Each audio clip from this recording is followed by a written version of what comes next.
Governor Kuel, Okay. thank you for speaking to Sudan Post. Your absence from the public view has caused concerns among the citizens.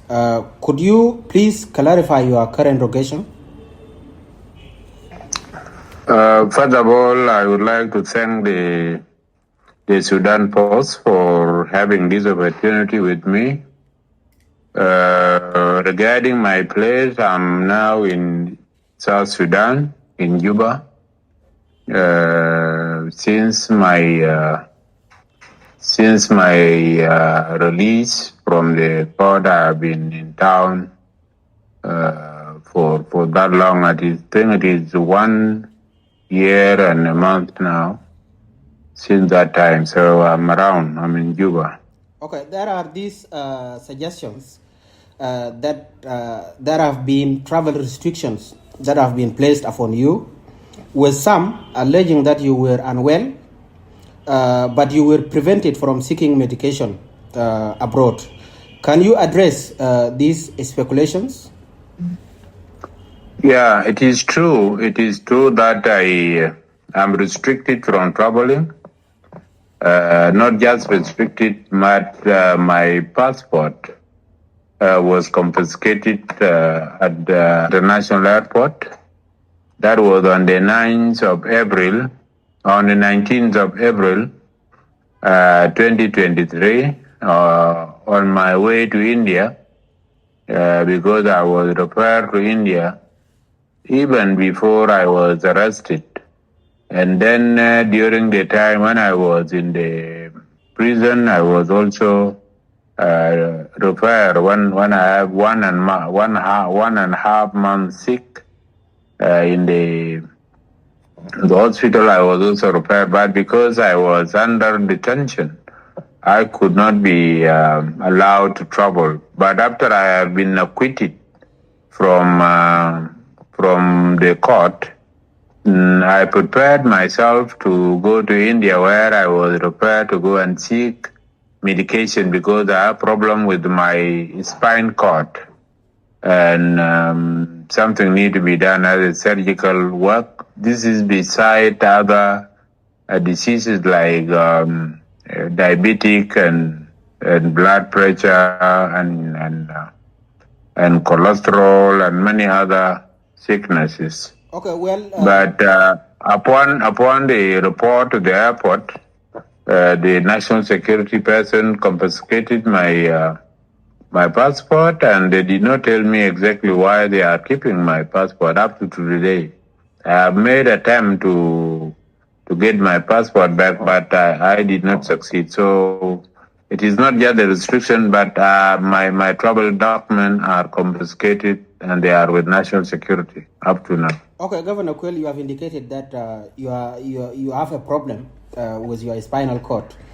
Was this problem there when you went to the prison, when you were detained by the national security, or it was something that you incurred while you were there?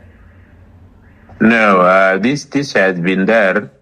Actually, in 1987, we had a problem with the government of Sudan when we were in the University of Juba, and the army stormed the university, and then we were laid down on the basketball court, and the army was working on us during that time. So I got my back problem from that time, but because I was still young, I couldn't feel it. It comes and go. But after the age has gone, this thing has come up again. So it is not something I got in prison, but it's something that I got a bit early in 87. Since you are released, have you faced any legal action from the government that might justify the apparent the travel restrictions?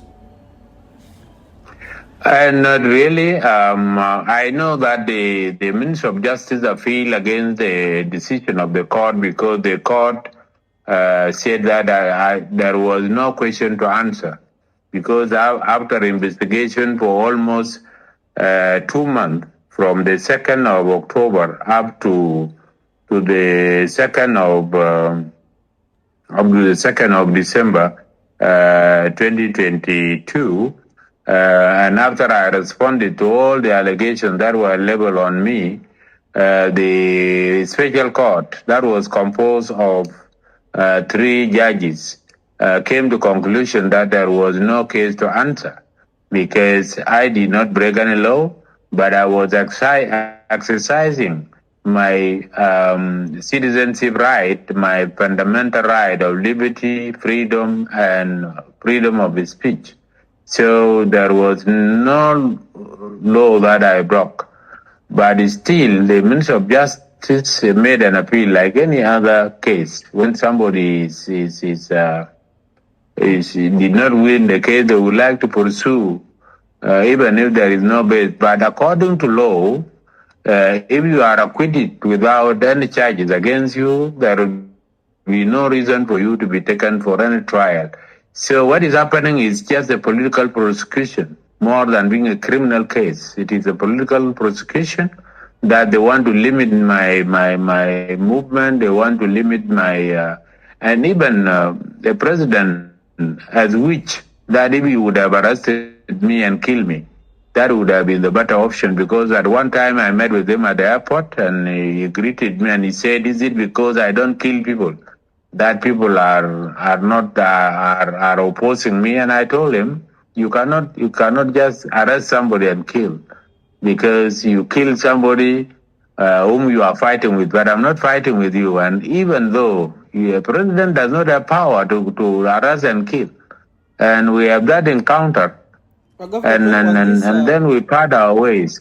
Okay, was this after your release, or this was before you were arrested? After I was released. Okay, so he met you in the airport at Juba Airport, and then told you that is it because we met at Juba Airport because we were receiving the body of General Matongangdi from Thailand by then. So I just went to receive like any other person, to pay my respect to General Matongangdi. And while we were waiting for him to leave, because he came and he was about to leave, so he was coming along the road that we were standing. And then at the end of the road, I was there. And he started to attack me. Okay. By then. So.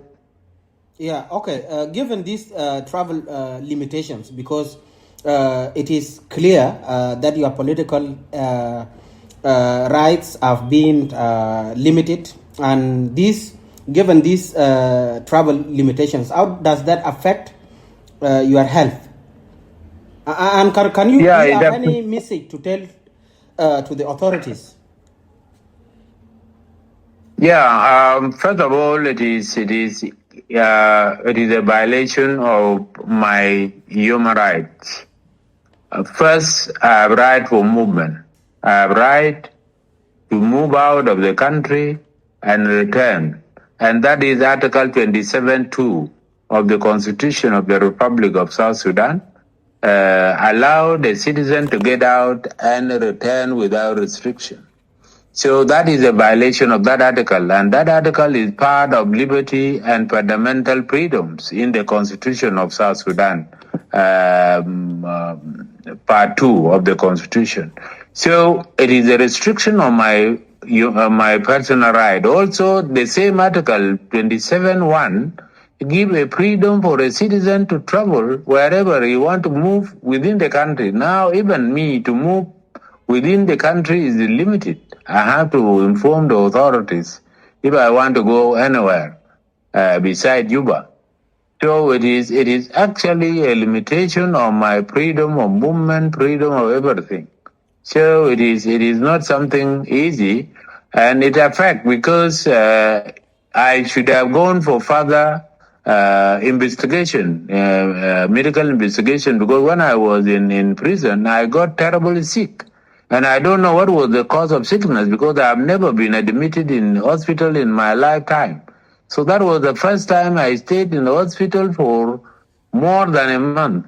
And it is actually my right to go and make further check, because we don't have good machine to check whatever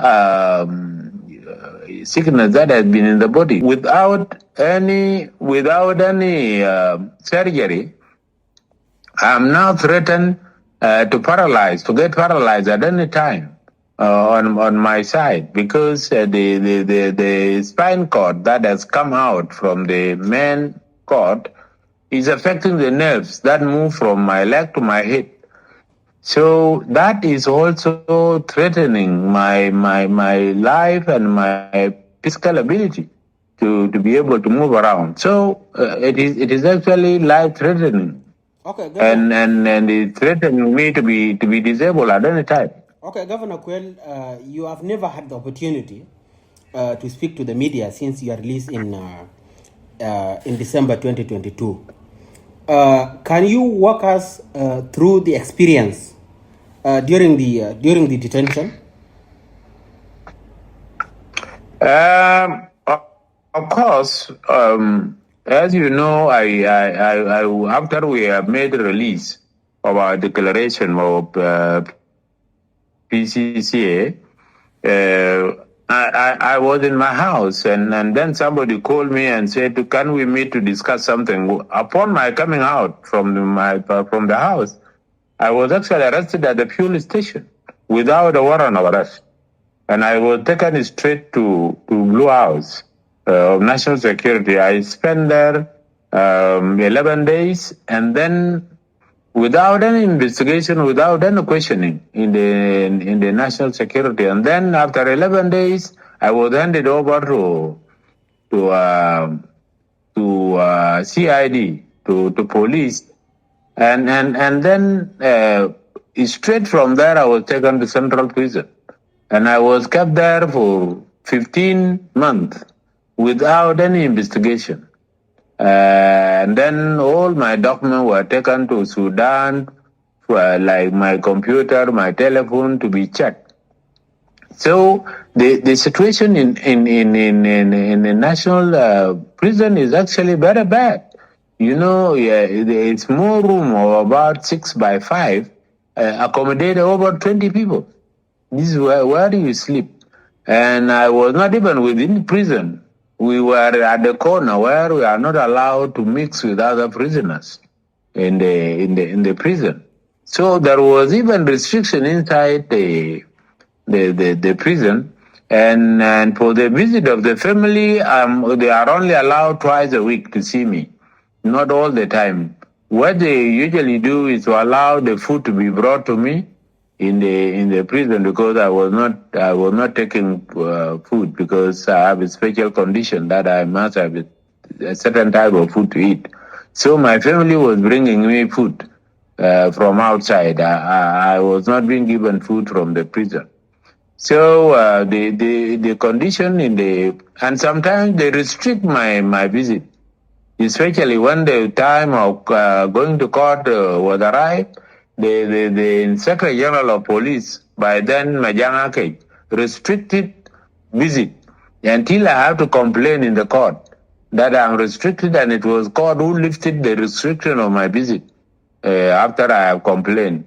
So the treatment was not that good, but the instructions were coming from outside. They were not from the prison themselves. The instructions were coming from Inspector General of Police, by then, who was Majangake, who was the one authorized by the office of the president to oversee the case, and he was the complainer actually. So that was the situation that I had in the prison. Governor Kuel, there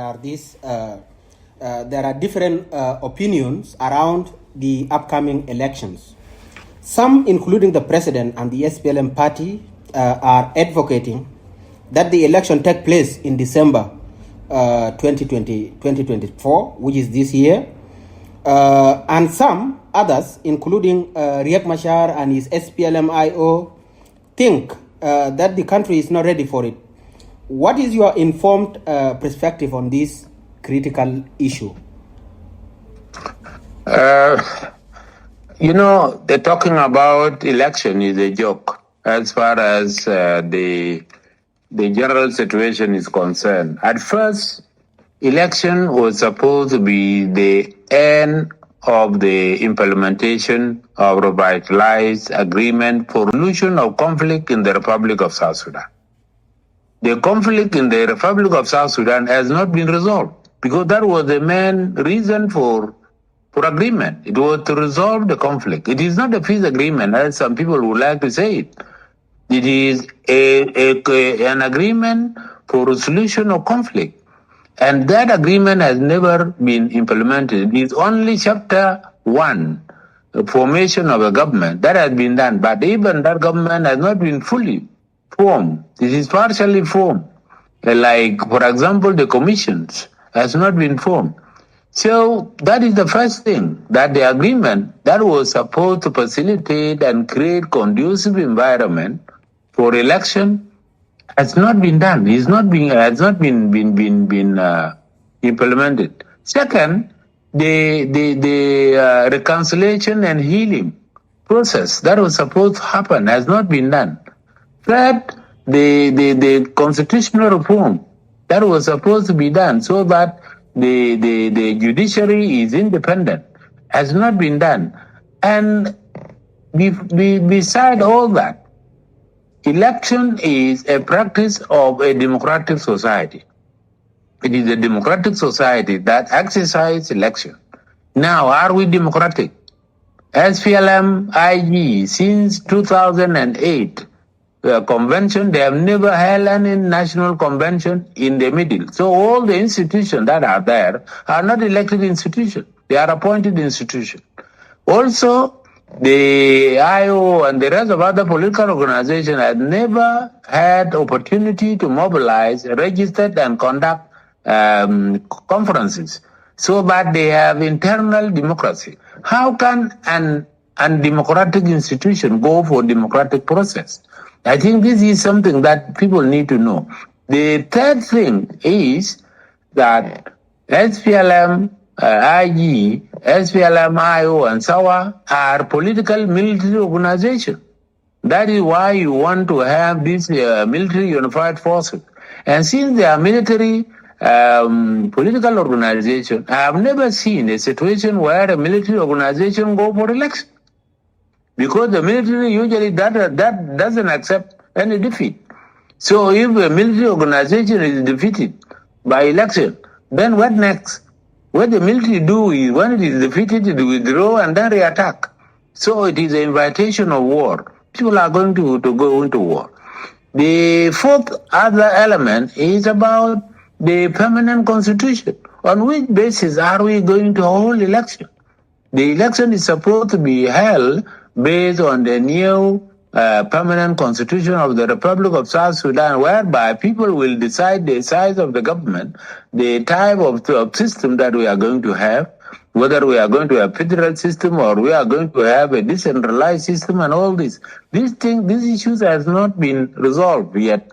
So then how many people are going to go for election? Because up to now, we don't know ourselves. Since 2010, when we had election, we were told that South Sudanese are around 8 million, and we disputed this. Now that we have gone more than 14 years without census, how are we going to distribute the seats that the constituencies that we are going to have? How are we going to distribute them to the population so that our population is properly represented? This is another thing. The fifth thing is about the resources. Up to now, the government cannot simply pay salaries of civil servants. Up to now, even the wounded heroes were looking for money for medical treatment, and they were shot at 2 days ago at the Ministry of Finance because there is no money. So even if people say we go for money, there are no resources for us to go for election. The number 6 other thing is that there is no political and civic space for people to campaign and do political mobilization freely. Even the civil society have no political space for them to make civic education or what does election mean.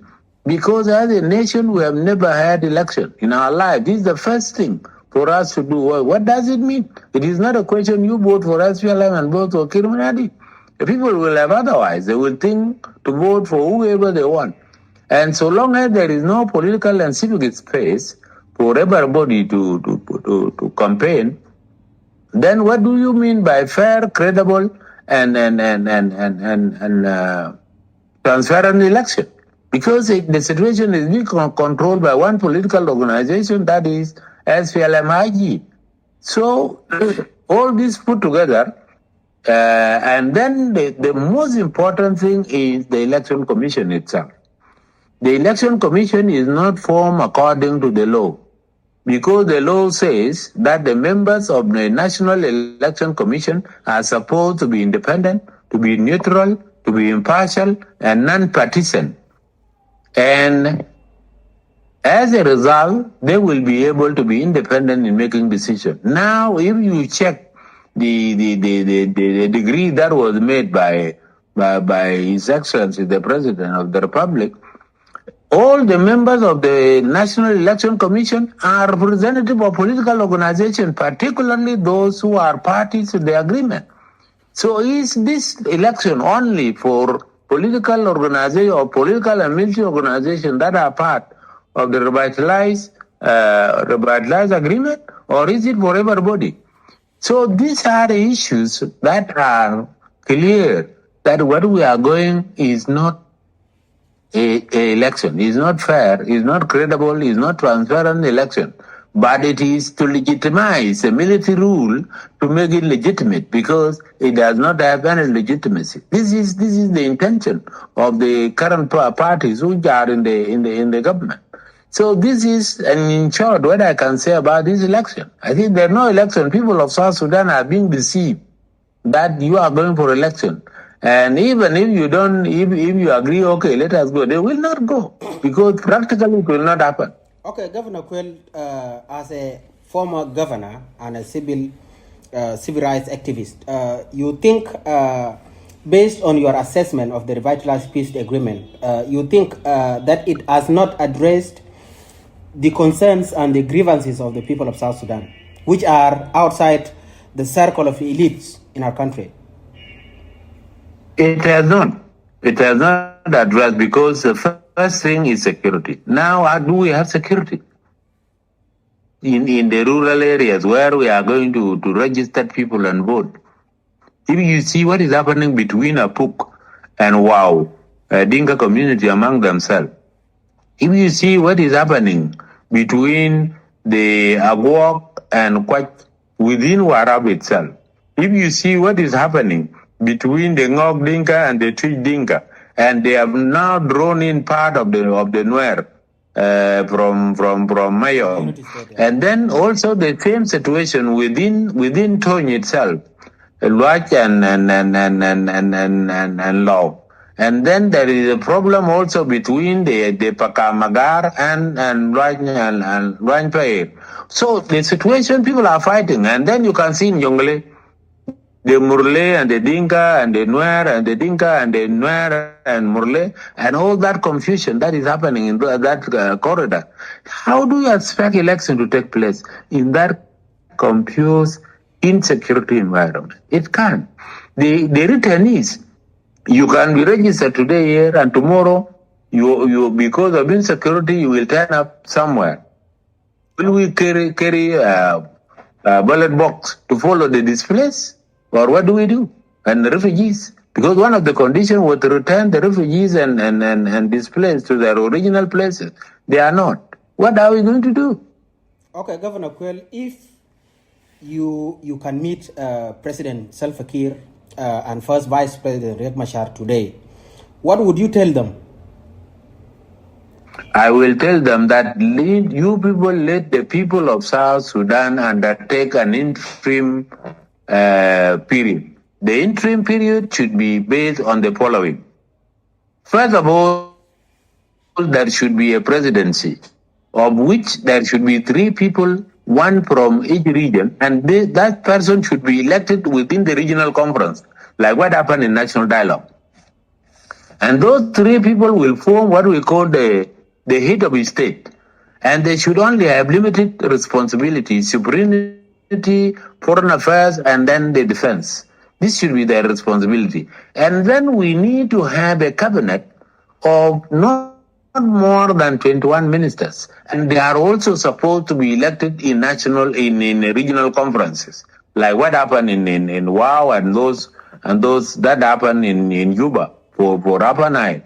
So that we have technocrats, we have people who are not representing anybody, and each and every political party should go and organize itself and prepare itself for election. Any constituency that is going to be done should be like what happened during the CPA. Each region is supposed to come with a representative, at least 20 members from each state, and then in the administrative area, we are supposed to have 7 each, so that we have 221, and that should be constituency assembly. That is supposed to help in management of the interim period. And the interim period should be at least 6 years, so that the army is organized, the national security is integrated, and we have stability, and the refugees are returned, and then those who are holding South Sudan hostage should get out of the system, so that the people of South Sudan can now go for free, fair, and credible election to choose their leaders, not leaders who are put on them and say you have to vote for this. This is my opinion. So people think that it is difficult, but it's not difficult. Okay, so I would tell them, please, you have exhausted your chance during the revitalized agreement. Now give people of South Sudan to choose their own interim government, so that they can make the situation stable and they will be able to go for fair election. So you basically support the calls for extension of the transition period? No extension, not extension, because extension means the same parties should continue in the government. No. Okay. I'm calling for interim period where a complete new government has to be set up using regional and state conferences. It's not election. Each and every region has to select people that are coming to the central government. And based on those ones, this is the government that will be able to undertake the interim period. A permanent constitution, the judiciary reform, the security to reform, and all this, it has to be done by a technical and independent government of South Sudan. Okay. Not extending these guys. Okay. Even if they stay for the next 10 years, they will not be able to change anything. Okay, you have suggested this type of government in which the representative, the presidency, is selected or is appointed by regional conferences. What if these regional conferences select the current leaders? Because as a matter of fact, they also have a base of support in these regions. Actually, they don't have. But also the condition for this is that those who are in the government should not participate. Okay. This is a condition. Okay, Governor. Because this is an interim period, and then we should have completely new faces to run this, to run the interim period. Okay, Governor Kuel, what message do you wish to convey to the international community regarding the situation in South Sudan? Because we have seen the government making statements. At one point, the Minister of Foreign Affairs said that the Troika has never supported any peace in the country. What do you say? What is your message to the people, to the international community? I think the international community continue to pressure the parties to the agreement to do right thing. Without doing right thing, nothing should be given, because we are not managing even the resources we have. We are wasting them. We are wasting the little resources we have, and the international community money are taxpayers' money, and they cannot be put in this situation where we don't have law and we don't have rule of law in the country. If somebody take government money, nobody has capacity to make them accountable. You cannot give money to government that is not accountable in the name of people of South Sudan. No. I don't think the international community need to facilitate this bad way of running the government. This is bad governance and should not be supported in any case. They should be made to do right thing. They have to respect human rights. They have to bring peace and stability in the country. They have to stop this communal fighting because the government is not responsible enough to be supported. You cannot support the government so that they use the weapons, they use the ammunition that they have to sell them to community to kill themselves. This is not a government that should be supported by international community. So international community is supposed to engage people of South Sudan to make sure that they are doing right thing. Without doing right thing, nothing should be paid actually to them. Nothing should be supported to them. Governor Kuel Aguer Kuel, thank you for speaking to Sudan Post, and we wish you well in your pursuit of peace in South Sudan.